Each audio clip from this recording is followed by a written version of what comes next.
So to start with, you have your resources folder in your hard drive. It should be downloaded before starting this course. So you can download all these resources from the resources tab on any platform you are going to attend this course. Now, first of all, what is a video? Video is basically different images connected in a sequence. And these images can be something like 30 images per second, 60 images per second, and this speed, this quantity of your images is called frames per second. You may have heard of this before, that this video is 30 fps or 30 frames per second, that video is 60 frames per second. So that is actually number of frames, number of images in a video in a single second. So to understand frames per second, we have something like this. Let's suppose we have a video of a person throwing a ball. So if we have only 1, 2, 3, 4, 5, 6 frames, you may see the video something like getting stuck between the frames. So you can feel the frames in a video, it will not feel like a good video. But let's suppose you have a person throwing a ball with this number of frames in a second. So you may feel this video as a smooth one. And then if the number of frames keeps getting increasing, your video will feel more smoother. Similarly, let's suppose we have our this video in our software. We are going to look at all these things later, but let's suppose I play this video.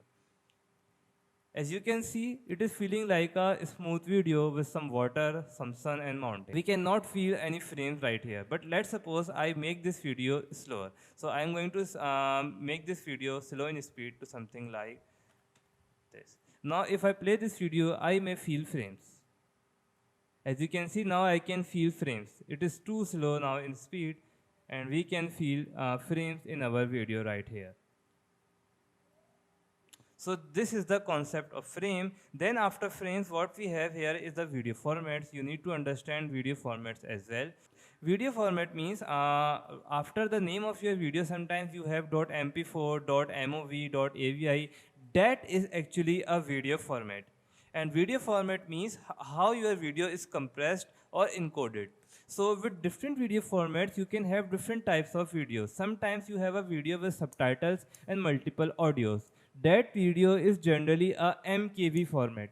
Similarly, on your iOS devices, you have generally MOV format of video. And for your Facebook, YouTube, or any other social media platform, if you want to upload your video should be MP4 in format. Similarly, we have different types of videos as well. Normally, our movies are in AVI format. So these are called video formats, and while exporting our video, you should understand what are the formats of your video. So with that done, from the next video, quickly we are going to start our course in Adobe Premiere Pro, and the version of Adobe Premiere Pro that we are going to use will be Adobe Premiere Pro 20. This right here is Adobe Premiere Pro 2019. It is almost exactly the same as Adobe Premiere Pro 2020, but we are going to use 2020 for this course. So if you have that latest version, it's good for you. If you don't have that version, you can still follow us along. If you have any Adobe Premiere Pro version of greater than 2017, you can use 17, 18, 19 and 20 version for this course. So I will see you in the next video.